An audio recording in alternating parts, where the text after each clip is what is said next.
Bien, bonjour à tous. La salle est très impressionnante. Donc on enchaîne sans plus tarder sur cette coupe des trois vaisseaux qui donc vient d'être adoptée et intégrée dans les recommandations de l'ECHO, en particulier deuxième, troisième trimestre, je crois, et qui fait que l'examen du cœur en dépistage vient de s'étoffer est devenu un petit peu plus complexe, mais on va voir qu'on peut le rendre relativement simple grâce à un certain nombre avec des méthodes de simplification, de standardisation de l'examen. Simplement pour revenir sur anatomiquement ce qu'est cette coupe des trois vaisseaux, parce qu'elle n'est pas forcément intuitive peut-être pour tout le monde. Cette coupe des trois vaisseaux, elle concerne la partie supérieure du massif cardiaque. Vous voyez sur ce modèle ici, un modèle donc de cœur en 3D. Et si on le schématise comme ça, on remarque que le pôle artériel et le pôle vasculaire surplombent le cœur. Et avec l'aorte, l'artère pulmonaire qui lui est contiguë et à gauche. Et on peut, à partir de la coupe des 4 cavités, qui est incluse vraiment dans le massif cardiaque, remonter vers l'émergence des gros vaisseaux à 2 niveaux.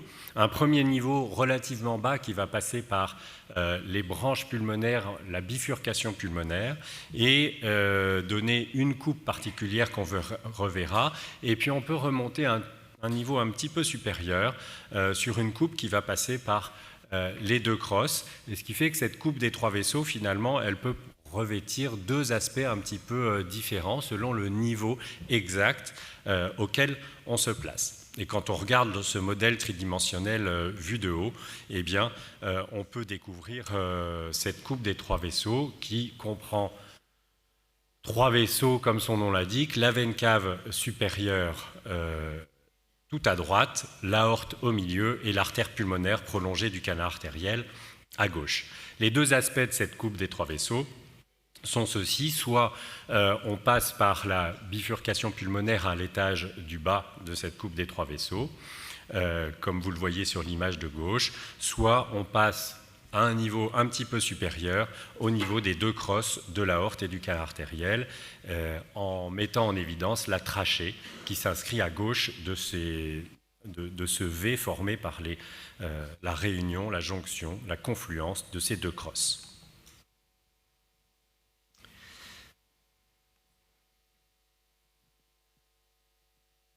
Alors, qu'est-ce que ça donne rapidement ?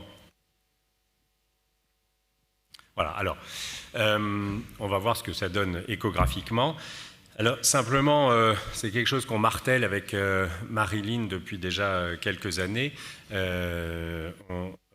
Cette coupe des 3 vaisseaux, on a toujours mise en exergue à travers cette méthode qu'on a modestement surnommée la méthode Lévi-Strauss. Et qui aujourd'hui répond aux exigences de la CNEOF, offre une checklist point par point de tout l'examen cardiaque et en même temps est une aide à la navigation puisque cette méthode permet un examen qui va dans le sens de la pratique, en partant par une vision globale du cœur qui commence au niveau de l'abdomen et du situs, qui ensuite va aller sur la coupe des 4 cavités en 4 points, l'analyse des 3 vaisseaux en 3 points, l'analyse des 2 voies d'éjection en 2 points et 1 point pour le Doppler. On l'a déjà suffisamment rabâché. Aujourd'hui, on se concentre sur cette coupe des 3 vaisseaux. 3 vaisseaux en 3 points, donc c'est facile à retenir. On a identifié les points qui nous paraissaient important à mettre en évidence. Il est évident que pour chaque coupe, on pourrait identifier des dizaines de paramètres, de points à mettre en évidence. On en a choisi 3 qui nous paraissent les plus importants et qui permettent de couvrir l'ensemble des pathologies du cœur qui peuvent être mises en évidence par cette coupe des 3 vaisseaux. Et la première chose, c'est le nombre, les anomalies de nombre de vaisseaux dans cette coupe des trois vaisseaux. Le deuxième point, c'est les anomalies de l'équilibre des vaisseaux entre eux. Et le troisième point, c'est les anomalies de disposition des vaisseaux les uns par rapport aux autres. Ces trois points sont parfaitement indépendants, mais peuvent être aussi reliés. Donc ça donne en échographie des images que vous connaissez bien, sur lesquelles je ne vais pas m'attarder. Selon le niveau de la coupe des trois vaisseaux, on va dénombrer trois vaisseaux. On voit qu'ils sont relativement équivalents en taille, et on en verra des exemples tout à l'heure, avec une petite asymétrie possible depuis l'artère pulmonaire vers la veine cave, avec une taille décroissante. Et selon le terme, donc trois vaisseaux relativement équilibrés et qui prennent une disposition particulière puisqu'ils sont alignés. On peut créer un alignement entre ces trois vaisseaux. Et d'autre part, sur la coupe des trois vaisseaux et de la trachée, il existe une confluence des deux crosses qui prennent un aspect particulier en forme de V, très caractéristique, qui s'inscrit à gauche de la trachée que l'on voit juste à côté. Bertrand, juste un petit point. Pour atteindre cette coupe des trois vaisseaux, là on parle du 5-4-3-2-1, ce qui est surtout important, c'est de dire qu'il y a cette cinétique et que finalement cette coupe des trois vaisseaux est très simple à obtenir à partir de la 4 cavités en balayant la sonde vers la tête fétale. Effectivement, et c'est pour ça qu'on l'a incluse dans cette dynamique de 5-4-3-2-1, bien qu'il pourrait y avoir un certain côté illogique à analyser la coupe des trois vaisseaux après la coupe des 4 cavités, 3 vaisseaux et 2 voies d'éjection. On pourrait dire c'est pas logique de revenir sur les voies d'éjection alors qu'on est déjà sorti du cœur, mais c'est parce qu'il y a une certaine logique pratique dans l'examen à partir de l'abdomen et dans un même balayage, en restant fixe dans un même plan, à passer par la coupe des 4 cavités et la coupe des 3 vaisseaux, avant ensuite de revenir vers des mouvements de bascule, de rotation, pour dégager les coupes des voies d'éjection.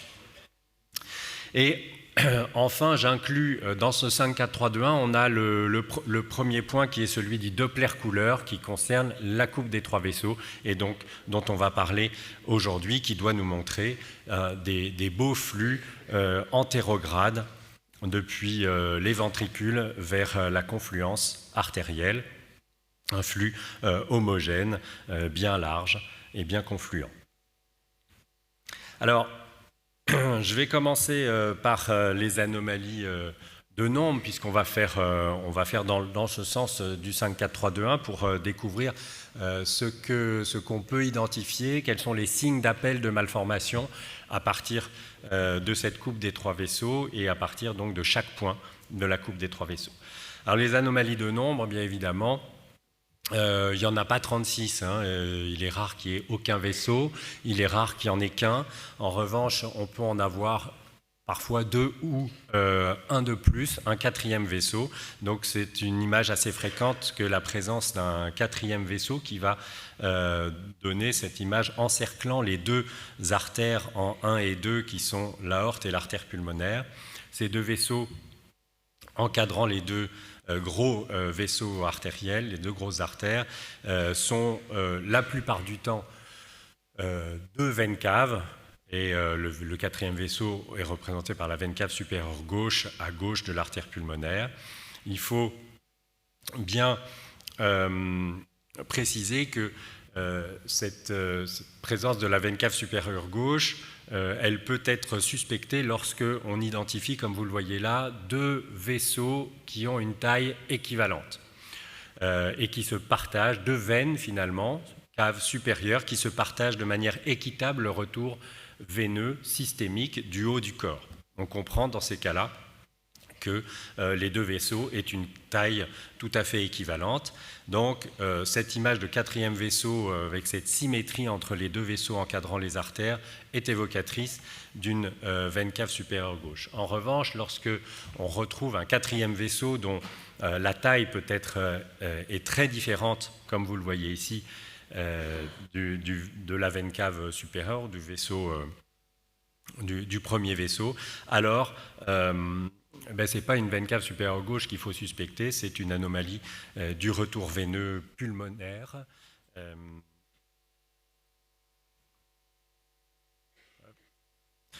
Une anomalie du retour veineux pulmonaire, ça c'est une différence extrêmement importante à faire. On ne peut pas évoquer une simple persistance de la veine cave supérieure gauche lorsqu'on identifie une image très asymétrique comme ça. Pourquoi ? Parce que dans ces cas-là, comme vous le voyez sur ce schéma, les veines pulmonaires sont drainées, par exemple, dans une veine cave, dans la veine cave supérieure ou le tronc vineux innominé, et cette veine de drainage qu'on appelle le collecteur offre donc un quatrième vaisseau sur la coupe des trois vaisseaux, mais ce qui va la différencier d'une veine cave supérieure gauche, c'est cette grosse veine cave supérieure qui du coup va recevoir un débit anormal et qui va donc être anormalement augmenté.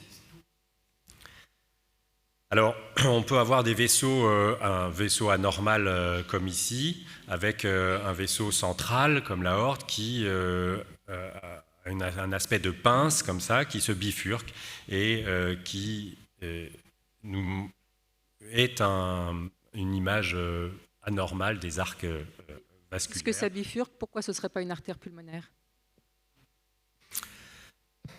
Mais c'est vrai.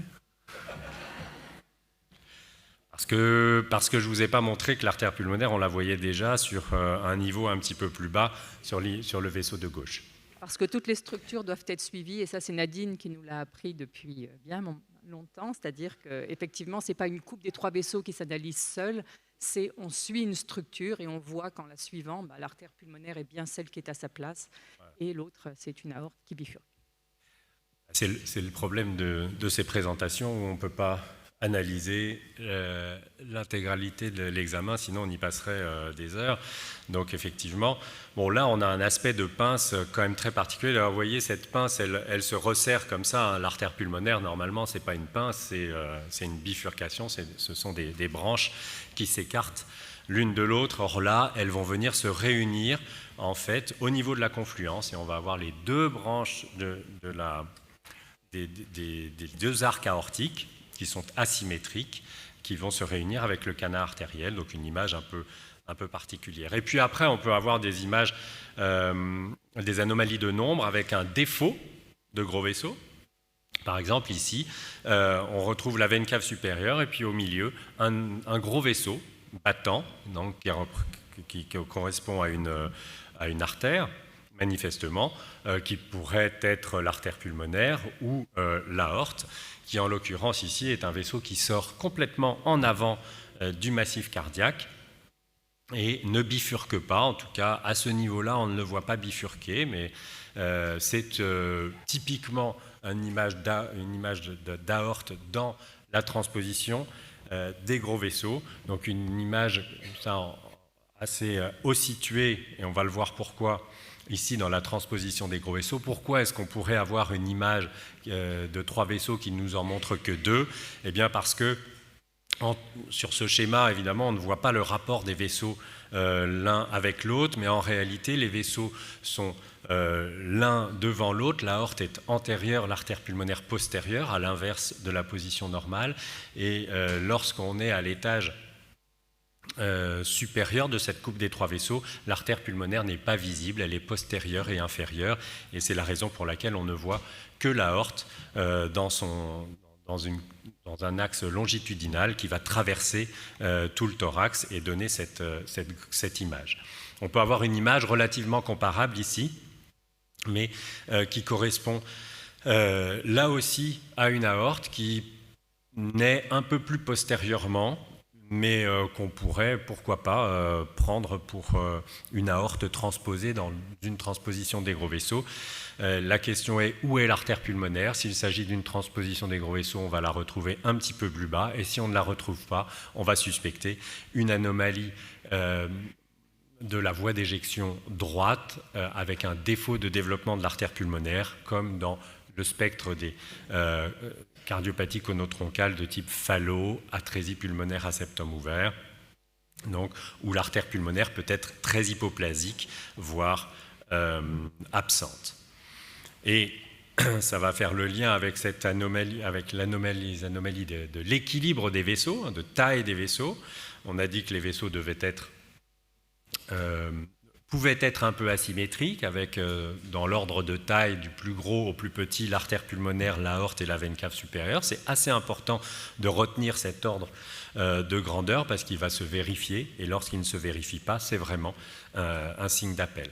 Les mesures ne se pratiquant plutôt qu'au niveau des anneaux artériels, artères pulmonaires et aortiques, dans les coupes des voies d'éjection, on ne va pas sur cette coupe des trois vaisseaux pratiquer de mesures spécifiques qui ne seraient souvent pas comparables.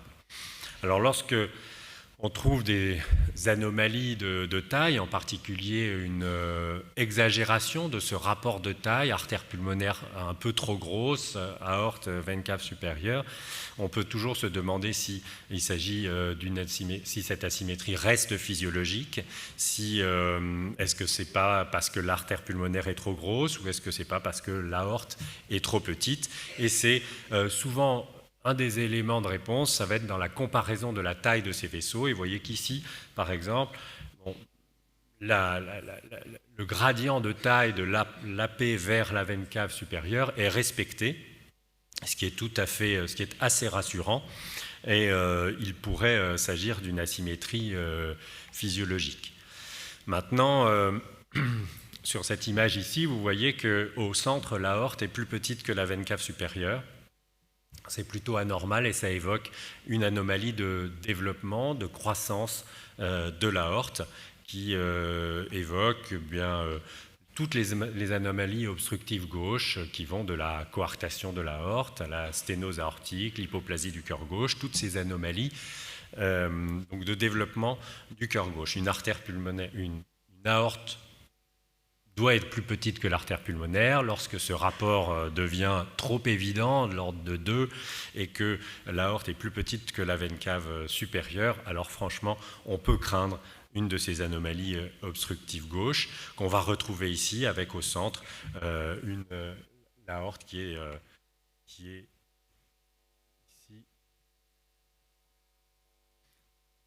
Très effilée. Le repère, c'est vraiment que la veine cave, elle doit toujours être plus petite que l'aorte. Donc, à partir du moment où on n'a plus ce gradient, il y a un problème. Voilà. Ici, on retrouve aussi l'aspect d'un quatrième vaisseau avec une veine cave supérieure gauche et une veine cave supérieure droite qui encadrent donc les deux gros vaisseaux. Donc là encore, bien sûr, cette asymétrie doit faire penser à un obstacle gauche, car c'est une asymétrie prononcée. Alors on peut avoir des asymétries dans l'autre sens, l'artère pulmonaire plus petite que l'aorte. Alors ça, on ne se pose pas la question de l'aspect physiologique de l'asymétrie, puisque une artère pulmonaire plus petite que l'aorte, bien ça n'est pas normal et ça n'est jamais normal. Alors là, on peut se demander, est-ce que c'est l'aorte qui est trop grosse? Est-ce que c'est l'artère pulmonaire qui est trop petite? Une artère pulmonaire plus petite que l'aorte et une aorte un peu confortable doit toujours faire évoquer une cardiopathie conotroncale de type tétralogie de Fallot, qui deviendra de plus en plus évidente, plus la forme est sévère et plus on va aller vers une hypoplasie des artères pulmonaires. Vous voyez ici des petites branches pulmonaires qui sont ici relativement évidentes, elles existent, on voit une belle bifurcation pulmonaire, enfin bifurcation qui existe, mais des artères de petite taille qui évoquent une tétralogie de Fallot dans une forme avec hypoplasie, voire une atrésie pulmonaire à septum ouvert. Et on peut avoir des formes encore plus sévères avec des hypoplasies extrêmement sévères, avec ces artères pulmonaires qui sont filiformes, comme ceci, qui font là encore évoquer une cardiopathie conotroncale. On peut avoir des anomalies, des asymétries avec, on l'a vu tout à l'heure, asymétrie avec une grosse artère pulmonaire, une aorte. Là, c'est une artère pulmonaire qui est un peu grosse, mais qui, vous voyez, a une forme un petit peu renflée comme ça. Et les aspects un peu renflés du départ des vaisseaux, c'est souvent lié à des anomalies valvulaires. Ici, anomalie valvulaire, sténose valvulaire pulmonaire, ou ici, une aorte un petit peu renflée au centre qui correspond à une sténose valvulaire aortique modérée, donnant donc cette dilatation. On dit par lésion de jet, en fait, l'accélération du flux au niveau de la valve va donner des contraintes particulières à l'origine du vaisseau, entraînant cette forme de dilatation. Et puis, alors, on peut avoir aussi des gros vaisseaux qui semblent normaux, et enfin, les deux grosses artères qui semblent normales. En revanche, la veine cave qui est de taille anormale. Vous voyez ici une veine cave supérieure trop grosse. Est-ce que quelqu'un évoque un diagnostic d'une grosse veine cave supérieure? On fait... c'est pas pour moi. Hein. Voilà, dès qu'effectivement, toute grosse... toute anomalie de taille d'une veine, les veines sont très variables, hein, c'est ce qu'il y a de plus variable dans le système circulatoire, mais toute augmentation de taille correspond en général à une augmentation de débit à travers elle. Il est rare qu'il y ait des anomalies intrinsèques des veines, comme on peut le voir dans les artères, qui peuvent se dilater par des maladies artérielles. Les maladies veineuses dilatant les veines sont plutôt exceptionnelles. Et quand on a une grosse veine, c'est qu'il y a une augmentation du retour veineux. Alors le retour veineux qui est augmenté au niveau de la veine cave supérieure, c'est qu'il y a quelque chose qui augmente le débit dans la partie haute, et en particulier toutes les anomalies de type malformation artério-veineuse. Le galien, évidemment, en priorité. On pourrait imaginer d'autres fistules artério-veineuses situées à d'autres endroits, mais le galien va être l'anomalie la plus fréquente. Donc, grosse veine cave supérieure, hein, vous voyez, elle est plus grosse que l'aorte, c'est pas du tout normal. Et là, tout de suite, on peut évoquer une anomalie de... Bien qu'on ait un peu de retard, juste je coupe, ça pourrait être aussi un RVPA? Nadine? Alors... Ça pourrait être aussi. Voilà. Quand on trouve une veine dilatée, il faut chercher la cause. C'est pas normal. C'est qu'il y a forcément une anomalie, soit qu'il y a décrite Bertrand, soit un retour veineux, soit un collecteur. Ça pourrait être un RVPA, évidemment. Là encore, c'est un examen global. Ça pourrait correspondre. Alors, très souvent dans les RVPA, il y a cette image bilatérale, mais ce n'est pas obligatoire, du collecteur qu'on va retrouver de l'autre côté. C'est pour ça que je ne l'ai pas évoqué sur cette image, mais sur l'image précédente, avec une grosse veine cave supérieure et un petit vaisseau contralatéral. Donc, et pour finir, des anomalies de position de ces gros vaisseaux, alors que des anomalies relativement banales, qui ne sont pas des anomalies d'ailleurs, qui sont des variantes de trajectoire, en particulier du canal artériel. Vous connaissez ça très bien au 3e trimestre, le canal artériel qui prend un aspect un petit peu coudé, comme ça. Parfois même se développe de manière très excentrique et forme des boucles supérieures, inférieures sur le côté. On voit voilà, tout un tas de variantes de forme de ce canal artériel au 3e trimestre. Ça, c'est relativement classique. Et on peut avoir ensuite d'autres types d'anomalies de trajectoire. Ici, veine cave, aorte, artère pulmonaire. Vous voyez qu'il n'y a pas cet aspect de confluence en V de l'aorte et du canal artériel.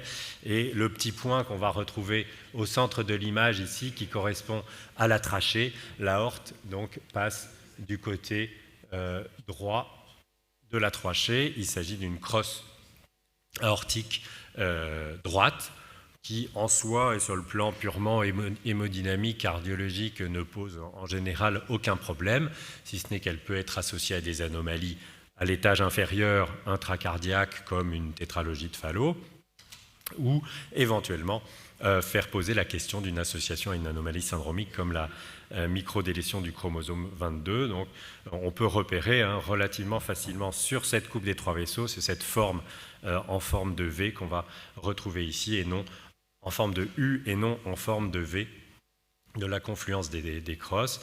Et puis on peut avoir ensuite des agencements triangulaires de ces vaisseaux. On a dit qu'ils devaient être alignés. Quand ils ne sont pas alignés mais triangulaires, on peut suspecter ici une anomalie un peu inhabituelle avec un un troisième vaisseau qui est en fait une veine cave supérieure gauche que l'on voit donc à gauche et une absence de veine cave supérieure droite qui devrait être ici pour faire l'alignement entre l'aorte et l'artère pulmonaire. On devrait retrouver une image ici. Cette veine cave est absente. En revanche, il existe une veine cave supérieure gauche unique, ce qui donne cet agencement triangulaire. Mais l'agencement triangulaire, on va voir qu'il faut surtout évoquer autre chose. C'est une transposition des gros vaisseaux. Lorsque les vaisseaux ne sont pas alignés mais en triangle, et en particulier lorsqu'on retrouve l'artère pulmonaire qui bifurque en postérieur ici, avec l'artère pulmonaire en avant et cet agencement triangulaire, c'est hautement suspect de transposition des gros vaisseaux. On l'a vu tout à l'heure avec ce rapport antéro-postérieur des vaisseaux dans la transposition des gros vaisseaux. On retrouve l'artère pulmonaire qui est complètement basculée en arrière et l'aorte antérieure, ce qu'on a vu sur cette image triangulaire. Et on va finir avec une image rare dans cette coupe des trois vaisseaux où la bifurcation n'est pas bien visible. On identifie trois vaisseaux qui sont alignés, mais impossible de créer l'image de la confluence ou l'image de la bifurcation. Il s'agit ici d'une artère pulmonaire droite qui naît de l'aorte, une malformation, anomalie des arcs dans la même famille que la crosse droite ou que la double arc aortique. Rarissime, hein, je vous rassure. C'est pas faux. Et donc, qui donne cet aspect un peu en moustache, avec une branche qui naît de l'artère pulmonaire, une branche qui naît de l'aorte, image assez rare. Et d'autres images rares et anomalies des arcs, puisqu'on est vraiment dans le sujet de la trois vaisseaux, toutes les anomalies des arcs aortiques vont être retrouvées à ce niveau-là. C'est la fenêtre aortopulmonaire. On voit ici une confluence entre artère pulmonaire et aorte, mais une confluence qui prend une forme de Y plus que de V. Et ça, c'est une fenêtre. Les deux vaisseaux se rejoignent à ce niveau-là, mais pas par un canal artériel, mais par un abouchement à plein canal qu'il faudra intervenir après la naissance, car n'étant pas un canal artériel, cette fenêtre restera perméable et créera une grande communication. Voilà. Ah ben, juste alors, quelques images. Rapide. Oui, tic. C'est tic ou tac, toi? Pour dire que, je vous ai dit tout à l'heure, on devait avoir des images donc confluentes de ce Doppler couleur qui montre normalement une couleur homogène. En général, les images sont de la même couleur dans les deux vaisseaux, sauf quand, dans le cas particulier où on va avoir une orientation opposée des deux flux dans l'aorte et dans le canal artériel, où on peut retrouver cette image de flux qu'on pourrait mal interpréter comme étant un flux opposé, mais qui ne l'est pas. En revanche, quand on est bien placé, qu'on va retrouver un flux discordant, un flux antérograde dans l'un et rétrograde dans l'autre, il faut suspecter une malformation comme un obstacle. Alors l'image est inversée. Ce n'est pas la bonne image, parce que je vous ai mis une image d'hypoplasie du cœur gauche, mais il faut plutôt suspecter une image d'obstacle droit. Et ici, pareil, dans l'artère pulmonaire, voilà, ici ça correspond bien. L'artère pulmonaire et le canal qui sont rétrogrades, une image d'obstacle droit comme dans l'atrésie pulmonaire, à septum ouvert. Et ici, une dernière image de canal artériel restrictif, de flux anormal restrictif et En fait, il y a une inversion d'image. Ah, alors là, si ça, je veux bien, je pense que c'est la dernière. Je veux bien un avis.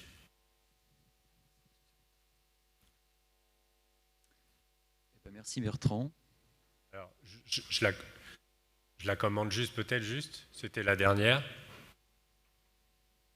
Je demandais l'avis de la salle éventuellement. On retrouve en fait, c'est la même image que tout à l'heure avec la tête, avec une grosse veine cave supérieure Et en fait, ce flux n'est pas rétrograde, mais il est bidirectionnel. Il y a un flux antérograde et rétrograde. C'est un flux d'aspiration dans l'aorte transverse vers le cerveau au cours de la diastole. Voilà, je pense qu'on peut, tout ce qu'on peut à peu près voir à travers cette coupe des trois vaisseaux, à la fois en noir et blanc et en couleur. Merci Bertrand pour cette revue exhaustive.